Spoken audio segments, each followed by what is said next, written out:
ফের মানবিক মুখ সাগরদিঘির বিধায়ক বাইরন বিশ্বাসের। রাজনীতির বাইরেও বিধায়ক বাইরন বিশ্বাস সর্বক্ষণ মানুষের পাশে থাকেন, তা একাধিকবার দেখা গিয়েছে সাগরদিঘির বিধায়ক বাইরন বিশ্বাসকে। শনিবার দুটি পৃথক মানবিক ঘটনায় অসহায় পরিবারের পাশে দাঁড়িয়ে তিনি সাহায্যের হাত বাড়ান। প্রথম ঘটনাটি ঘটে সাগরদিঘি ব্লকের বোখারা ২ নম্বর অঞ্চলের বেলসেন্দা গ্রামে। সেখানকার এক বাসিন্দা গাছ থেকে পড়ে গুরুতর আহত হন। কোমরে মারাত্মক আঘাত পান। জরুরি অপারেশনের প্রয়োজন হলেও আর্থিক অনটনের সংকটে পড়ে পরিবারটি। খবর পেয়ে বিধায়কের নির্দেশে একটি প্রতিনিধি দল দ্রুত ঘটনাস্থলে পৌঁছে আর্থিক সহায়তা প্রদান করে। একই দিনে হলদি গ্রামে আরেকটি অসহায় পরিবার মেয়ের বিয়ে দিতে গিয়ে আর্থিক সমস্যায় পড়ে। এই খবর পাওয়া মাত্রই বিধায়ক উদ্যোগ নিয়ে প্রতিনিধি দল পাঠান এবং কন্যার বিবাহের খরচের জন্য আর্থিক সাহায্য তুলে দেন।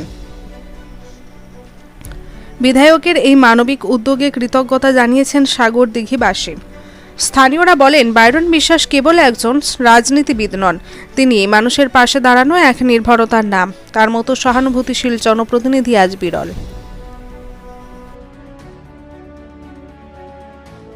ঘটনাটা আপনার ওই গাছ থেকে পড়ে একটা আমাদের কর্মী ধরেন তৃণমূলেরই সক্রিয় কর্মী পড়ে মাজা ভেঙেছিল, নিয়ে ওকে নার্সিংহোমে ভর্তি করেছি রামপুরহাটে।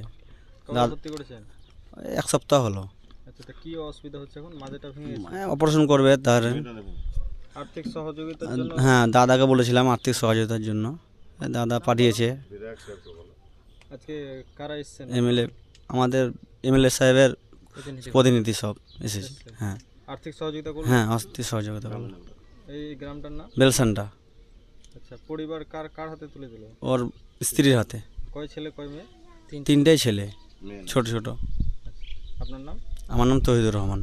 দেখুন, আমাদের এমএলএ মানবিক এমএলএ আমাদের সাগরদিঘির এমএলএ এবং এমএলএ অফিসে গেছিলো। হলদি গ্রামের যে আনিকুল শেখের মেয়ে খুবই অসহায়, বাবা মারা গেছে, মা বেঁচে আছে, খুব কষ্টের সংসার, বাড়িঘর নাই বললেই চলে। এমএলএর কাছে গিয়েছিল। আমাদের এমএলএ সাহেব বলেছিল যে ঠিক আছে, আমি যখন আছি তোমার বিয়েতে অসুবিধা হবে না। তাই এমএলএ সাহেব ওনাকে রেজিনা বিবিকে কিছু আর্থিক সহযোগিতা হাতে তুলে দিল। আমাদের এমএলএ সাহেবকে আমরা বারবার দেখেছি এরকম কাজ করতে, আবারও উনি দৃষ্টান্তমূলক একটা জিনিস করলো, এটাতে আমরা খুব আপ্লুত এবং মেয়ের পাশে দাঁড়িয়েছে, তা আমরা খুব আনন্দিত। রূপশ্রী প্রকল্প কি নেই? রূপশ্রী প্রকল্প এখন পাইনি, যদি পাই আমরা চেষ্টা করব, এটা অ্যাপ্লাই করা হবে, তাতে রূপশ্রী পাবে, যেহেতু রাজ্য সরকার আমাদের প্রত্যেকেই পাচ্ছে রূপশ্রী। ইনি বিয়ের ব্লকে যে এটা আবেদন করেছেন, যাতে পাই সেই সহযোগিতা আমরা করব এবং এমএলএ সাহেব এতে প্রচণ্ডভাবে সহযোগিতা করবে, বিডিওকে দিয়ে যাতে পাই রূপশ্রী, সেই ব্যবস্থাও আমরা করে দেবো এমএলএ সাহেবকে দিয়ে। আপনার নাম? আমি সাগরদিঘি অঞ্চল সভাপতি রাজা শেখ। রেদিনা বা। আচ্ছা, এই গ্রামটার নাম কি? হলদি গ্রাম। হলদি গ্রাম। আচ্ছা, আজকে এনারা কি জন্য এসছে এখানে আপনার বাড়ি? বিয়ের জন্য। বিয়ের জন্য আর্থিক সহযোগিতা করতে? আর্থিক সাহায্য। আচ্ছা, কার পক্ষ থেকে দেওয়া হলো সহযোগিতা? বাইরন বিশ্বাস। এই যে বাইরন বিশ্বাস আমাদের সাগরদিঘির এমএলএ বিয়ের জন্য আর্থিক সহযোগিতা করলেন, কি জানাবেন এমএলএ সাহেবকে? ধন্যবাদ। আমি গ্রামের প্রতিনিধি। ছেলেটা ওই গরিব মানুষ, গাছে ওই জাল করি কাম, যাই হোক, বাচ্চা ছেলে আছে, চেয়ে আছে, খেতে হতে গেছিলো, আর্থিক অবস্থা খারাপ, যে হোক গাছ থেকে পড়ে গেছে। তা একটু আমরা বাড়ির সবাইকে বলেছিলাম যে একটু যাই হোক একটু তাদের সর্বস্ব দেয়, এটাই।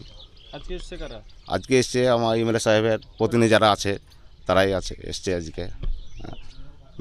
মিস্টার দা এসছে, বাচ্চু আছে আমাদের বুথ সভাপতি, আর্থিক সহযোগিতা করলো। হ্যাঁ। আপনার নাম? সুশান্ত মণ্ডল, বেলসান্ডা। আমি গ্রামের প্রতিনিধি, বেলসান্ডা।